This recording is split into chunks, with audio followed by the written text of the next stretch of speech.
Buenos nachos. I didn't know you spoke Spanish. Yeah, I took it in high school. A bunch of times. She's the nitroest nitro girl of them all. My dream girl, bro.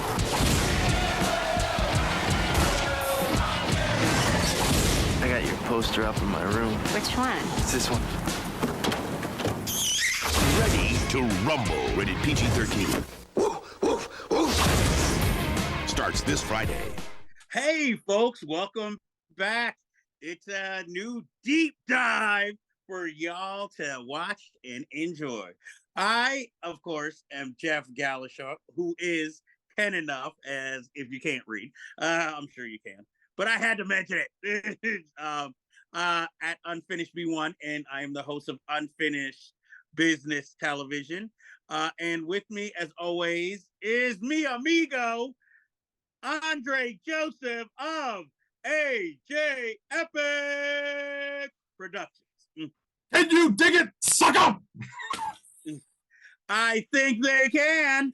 And if the intro was no clue to what we're talking about on this deep dive, we're talking about what is to me a wrestling classic, Ready to Rumble, from 2000, the year 2000, not like Fox 2000. But this film was obviously at the time a WCW tie-in with David Arquette and Scott Kahn, who are two, wrestling fans whose favorite wrestler, Jerry.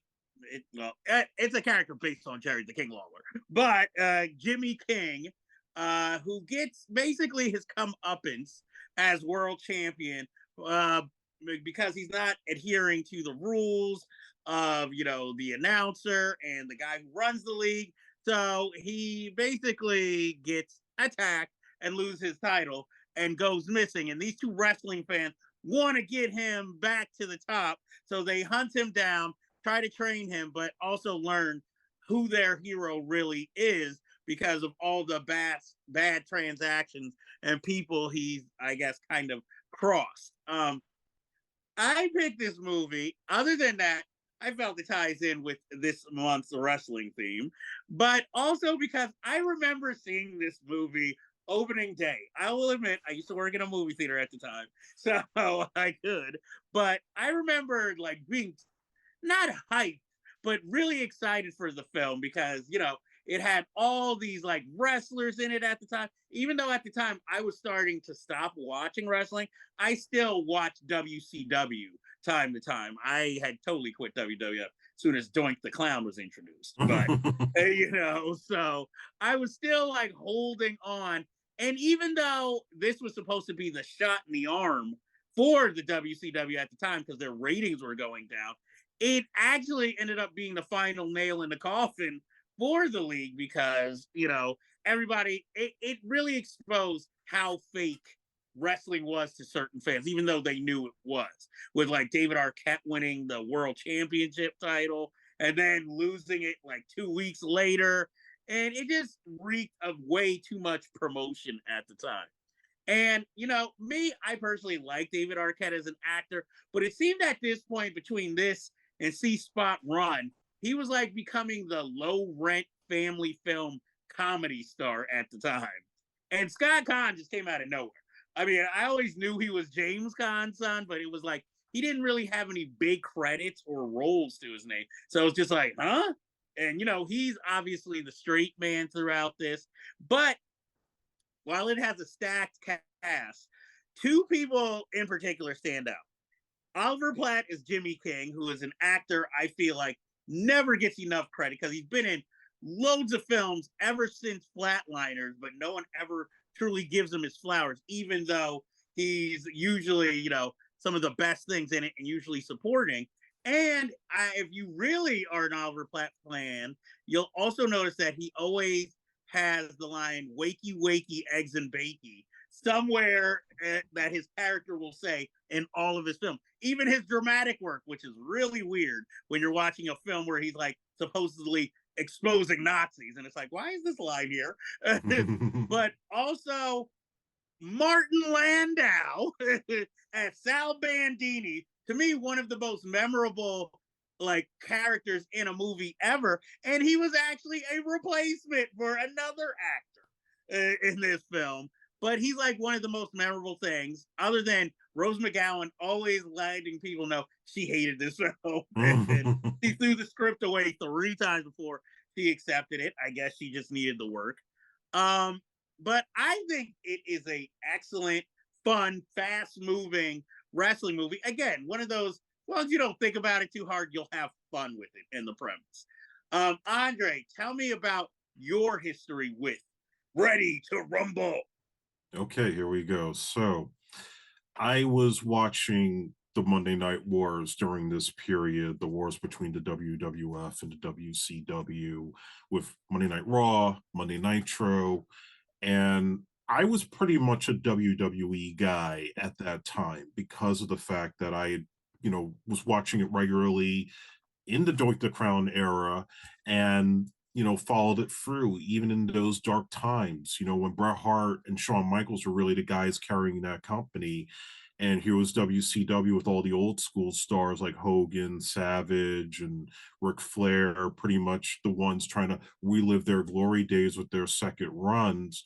And then the NWO came along, and that's when WCW had the upper hand in the Monday Night Wars. And everybody wanted to see what these guys are going to do week after week. Who's the next WWE guy that's going to cross over to WCW? So for 83 weeks, they had an advantage over the company until the WWE had the Attitude Era, the rise of Stone Cold Steve Austin, The Rock, Mick Foley, Triple H, and DX. And going into that direction where everything was driven by the craze of Howard Stern, South Park, and Jerry Springer made the WWE become a billion-dollar company that we know today. But WCW was on that losing end. And I know for a fact that I was already starting to lose interest in WCW because the NWO thing was getting played out. And it was just like limos among limos of like 80 guys that were in the NWO, and they had NWO Wolfpack, LWO, they just went overboard with that shit. And they had way too many talents that they could only serve so much with the TV time that they had. So when Ready to Rumble came along, just like our last deep dive Body Slam, this came during a wrestling boom period where Hollywood wanted to cash in on the wrestling craze, except they picked the wrong company to cash in on because WCW, like you said at this point, was already on the downward spiral. And this movie really, I mean, even when I first heard about it and I saw these trailers, I'm like, this looks like shit. I'm sorry to say. I like David Arquette. I like Scott Conn. I even at the time liked Brian Robbins as a director because of Varsity Blues and Good Burger. Those were movies that I actually thought were kind of bangers back then. But this film in particular, especially because it was tied in with WCW, I avoided it for years. I would only watch these podcasts and these YouTube shows that were actually trashing it and pointing out all the flaws until you picked this as a deep dive because it is WrestleMania season and we do have to talk about this. And so I did give it a shot. And what I could say is there's, again, the nostalgia like Body Slam has, where looking back and seeing all these WCW stars, you got Diamond Dallas Page, you got Sting, Kurt Hennig, Billy Kidman, Booker T, Goldberg, all these guys back when they were in their prime back in the day. And of course, there were some people they left out. They didn't have most of the NWO guys. Eric Bischoff was supposed to be in it, but he was fired from the company during the period when they were shooting. That's why we have Joe Pantoliano playing the boss and essentially trying to do storylines similar to what they were doing in wrestling back then. So trying to screw over Jimmy King was no different than the Montreal Screwjob with Bret Hart in the WWF, as well as, just the way that they were trying to basically have that thing at the end with the cage match was already done with WCW in the 80s, with the skyscrapers, Skywalkers match, except they wanted to go the up in the ante with it. you could definitely tell this one has a studio budget, unlike Body Slam. This one, you could tell they put money into it. They got some top-notch stars. I mean, getting Martin Landau to play basically their version of Luthez and Stu Hart was no accident. They needed somebody like that to show that old school side of wrestling. And that stuff is true. I mean, Stu Hart would take guys and he literally destroyed them in his dungeon in Canada, you know, in terms of their training. And they tried to play that up in a comedic fashion. What makes it so hard to watch is not the nostalgia, because I mean, WCW went under the toilet less than a year after this movie came out, but it's just the comedy is so damn cringy. And it's that Brian Robbins, let's go with all the potty humor. These guys work for a sanitation company that's constantly like taking people's shit out of porta potties, and that gets uncomfortable to watch after a while. I like Oliver Platt, but I think Vincent D'Onofrio could have done a better job with that part, because that would have been more fair. Oliver Platt, he's a nice guy, and yeah, he's a big dude, but you know, as a wrestler, I had a hard time buying it. But you know, the other problem I have is that they could not really depict some of the wrestlers the right way. You know what I mean? Like Diamond Dallas Page was a big time baby face when they shot this movie, but they make him the main bad guy wrestler. And Disco Inferno's on the good guy side. Like nobody liked Disco Inferno back then. What the hell were they thinking with that? And then the whole deal with like Psycho Sid, you know, making him a dumbass. Like, no, Psycho Sid used to like tear people apart. You know, I remember. Yeah, I like that part because okay, you call him Psycho Sid. I remember him as Sid Vicious. Well, I remember Sid Justice in the beginning. I used to watch WrestleMania 8 at my grandmother's house all the time. Yeah, because he used to be part of the Skyscrapers attack with Mean Mark, otherwise known as now the Undertaker. But you know, like for me, I hadn't seen him in anything for a while because, no offense, I don't know if this is true or not, but he seemed like a dude who was on steroids when he wrestled, because that crazed look and anger he always had. So I liked him being in this film as one of the dumb thugs, because come on, if you're gonna have Martin Landau take out anybody big in a movie, that's the guy you're gonna have him face and be like amazed. You know, if he takes out, I'm trying to think, Disco Inferno, you're like, yeah, okay. But you take down Sid Vicious, that is noteworthy. And when you talk about like, okay, yes, the potty humor, but you also have to think, remember, this was back when Randy Macho Man Savage, who has a cameo, was still snapping it to Slim Jims. So so they're thinking their fan base is more teenage boys who like stupid shit like this, especially 2000. Come on, that was an era of excess, measuring like the 80s. So you had, you know, everything being promoted as like, oh, you know, there wasn't any, you know, as you always like to say, there was no wokeness. There was no like, oh, women are people too. It was like, no, in wrestling, they are sex objects. Oh yeah, this was totally misogynistic with the Nitro Girls and Rose McGowan.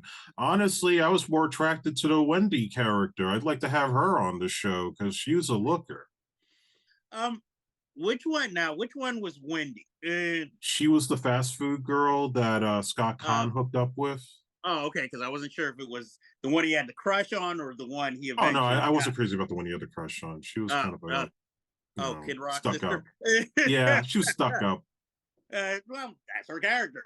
But I mean, I liked like the stupid thing of David Arquette's family all being cops, even his sisters.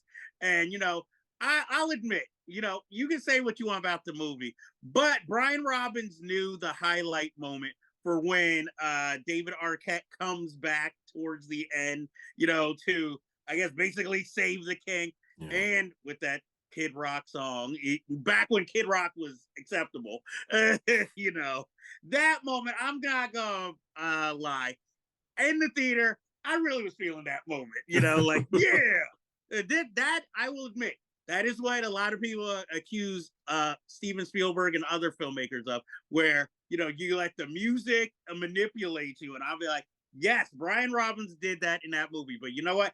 it still felt good. So I really liked that scene. I mean, it let us know who Scott Kahn was. I mean, some of the jokes are weird, like the farting nuns. Yeah, that was a little over the top. You know, and them singing the Van Halen song, something Running of with the the devil. Devil. Yeah, that was like okay, but I mean, you had a nice little Chris Owen cameo, even though his character's. I was insulted by one thing with that cameo. It had nothing to do with Chris Owen, who I also want on the show one day.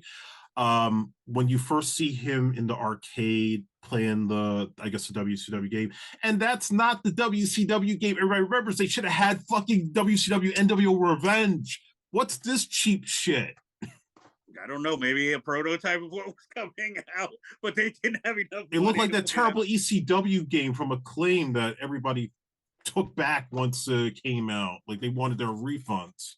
Well, see, I don't even remember the NWO video game.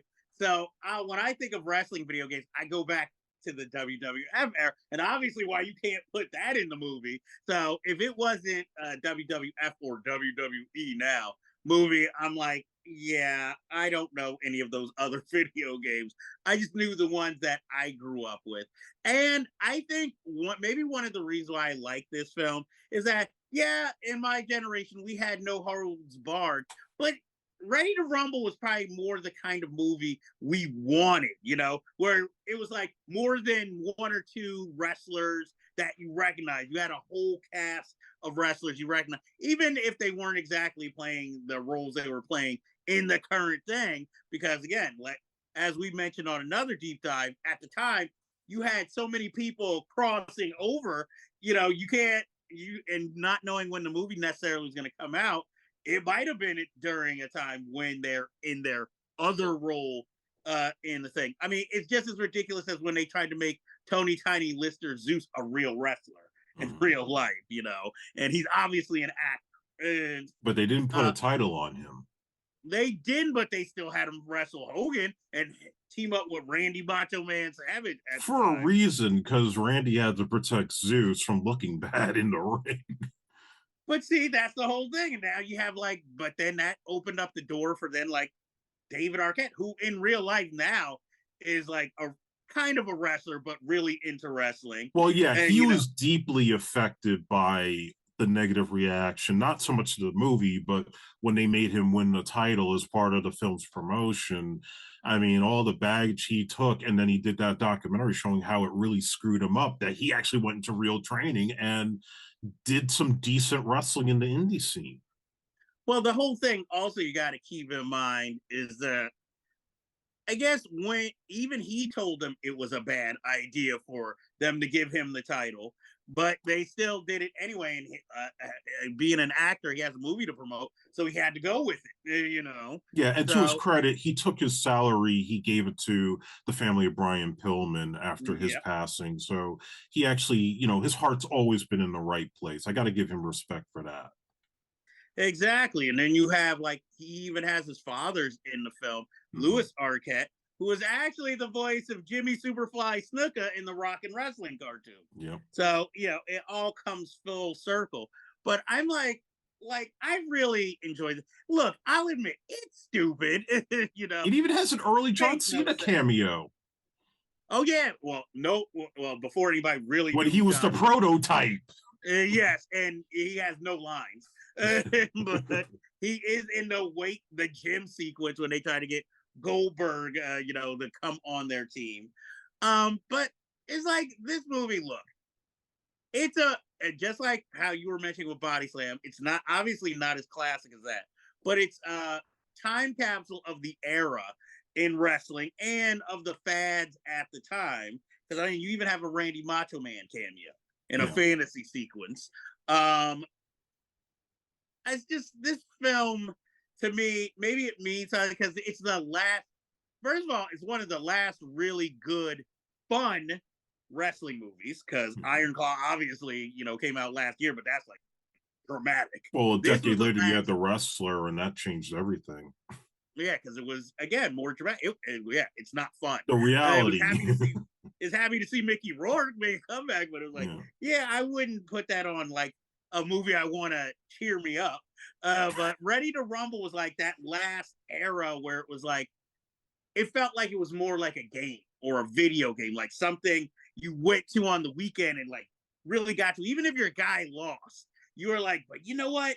I'm just happy like I was part of this event, you know, to see all these guys, you know, pretty much these athletes almost, I know this is probably insulting, almost like dancers, because you got the choreography with a little bit of improv. You know, they're following a storyline and a script, but they're executing it expertly. And most of the time, you cannot tell it's fake, except for if you really dive into it and find out the business of it. So, you know, I always appreciated wrestling for that, you know, after I found out, you know, it was fake. And I remember, like, when I was a wrestling fan, how monumental, like, how people take news stories today. That was wrestling news to us. Like, when Brutus Beefcake supposedly had a parasailing accident and, you know, destroyed his face, how dramatic that was. When we were forced to believe Earthquake had badly damaged Hulk Hogan more than he had ever been damaged before. He was going to retire. They sent letters to him. Yeah, that was like dramatic shit. Or even, well, the one I always like to joke about, because I remember watching it as a kid being traumatized, Undertaker fighting Berserker on Superstars, and the Berserker trying to stab the Undertaker with his sword. I mean, I thought that was legit. Maybe it was. Maybe he was mad at him that day. Like, you missed the cue again. But no, there's even dumber. Remember when Earthquake supposedly killed Damien the Snake? Yeah, and it was like pantyhose and hamburger meat in the bag. Exactly. It's like, but we believed it. We knew wrestling was fake, but we were like, oh no. It was just like, that's one of the reasons why I stopped watching wrestling, because it was just getting somewhat too ridiculous. That's why, like I said, when Doink the Clown joined, I was like, okay, so now they have the mascot for half these storylines that they're putting out there. So I was like, I'm out of it. I should have left at Repo Man, but I was like, no, this could work. I like the Repo Man. We wore a Hamburglar mask practically when wrestling. I feel so sorry for Acts of Demolition having to go through all of these transformations to keep selling it, you know. Or was he Smash, actually? I think it was Smash. Smash became the Repo Man. Okay, so yeah, because Axe was really old, even when Demolition started, and he's wearing a leotard. So, but anyway, getting back to the movie, I mean, I like it. Look, I'm going to admit it's trash. It's junk food or fast food cinema to me. So I like it, maybe because of my age. Obviously, somebody who watches it today is gonna be like, "This is shit," you know. But for me, it's that nostalgia throwback to more innocent times, I guess you could say. Even though, like you said, it's misogynistic as hell. But you know, I still kind of enjoy it. I'm not necessarily proud of enjoying it, but I enjoy it. Yeah, I'll say this. I never liked it then. I don't like it now, but I will give it credit where credit is due, in that on a technical level, it handles the wrestling better than Body Slam did. Because it had a budget and because it had the star power to make those scenes effective. Because Body Slam, you don't even know what federation they're all wrestling in. They don't even explain that. Here, at least you know it's WCW, or at least a fictionalized version of it. And there were some moments, I mean, there's some of the humor that I do like, and there are even some of the moments of levity that I really like the scene that probably doesn't get much play, but when Joe Pantoliano is talking to Sting about trying to screw over the King at the end, and you know, he's like, "Don't fuck this up or I'll kill you," and like how serious he's being about it is like, okay, this is pretty damn awesome. Because I mean, Sting just retired recently, so to see that kind of moment and then him like kind of saving the day at the end, I thought was pretty damn cool. So on a nostalgia level, it's good. On a technical level, better than Body Slam. I think it's a crappy movie overall, but it has some nuggets that make it a little bit worthwhile to watch. It's not the worst thing I've ever seen. Okay. Look, I'm not saying it's a classic, but I will say that even when I purged my collection of DVDs, Ready to Rumble is still there in the collection. So I enjoy it. But again, I'm an Oliver Platt fan. And did you know about the alternate ending DDP tried to pitch? Yes. So basically DDP had pitched the idea that after the match was over, they would all go into the back celebrating, and then DDP was going to go up to Oliver Platt's character. It looks like there was going to be an altercation, said they hug, and it's like, oh yeah, we're all buddies. This is all part of the show. Yeah, I kind of wouldn't have minded that, even if it was like an after credits, like bumper sequence. Yeah. I don't know why they didn't. I guess because they were like, hey, we're still trying to sell this as like real. And here's another idea they could do. They could have had a shocking reveal in that same post-credit scene to find out that Rose McGowan is actually the adopted, or actually foster sister of David Arquette. So you have that Scream connection, and you can make it really fucking weird. Yeah, it would have been weird. It's good enough that there's a reunion between their characters, but then after, and obviously they've been intimate in this movie, and then find out, wait, that's my foster sister. Then no, that would have taken this movie into weird, Star places. Wars territory. Exactly, where it's like, what? Even though I kind of like their weird love scene, like where she takes off her top and he's like, foreign object, because he's still thinking they're wrestling, which is stupid, but it's a cute joke. It was in the trailer, people. So, but like I said, I'm not going to sit here and highly recommend the film. I think if you're a wrestling fan or a wrestling historian fan, give it a chance. It's not as, and Andre said, it's not the worst thing you're going to watch. So I'm like, give it a chance. I personally like it, but I give it a recommendation. And yeah, I mean, the director went to run a studio, so I mean, something good came out of it. And was one of his first few films where he was not partnered with Mr. Snyder. So, as you notice, there are not too many underage characters in this movie. No. That is all I will say about that. So, is there anything else you want to say about Ready to Rumble before we go? Basically, it's part of that time capsule, the Monday Night Wars. I think it's something that does need to be highlighted as one of the many factors that led to the unfortunate fall of WCW. True. And I will also give a recommendation of, you should also, if you're into this or that era, also check out the documentary Beyond the Mat. Yes. That came out same time around this. So, and what is the documentary where Jake the Snake goes to like DDP to kind of get clean? Oh yeah, was the Resurrection of Jake the Snake? Yes, that's another documentary I would highly recommend. So you can see DDP, what he's doing in real life versus, when he's playing this character on screen. Yeah, So, definitely one of the biggest lifesavers in the wrestling business right now, with the wrestlers he saved that were really like almost unsavable. yes. And Beyond the Mat could be part 1, and then Resurrection of Jake the Snake could be part 2. Totally agree.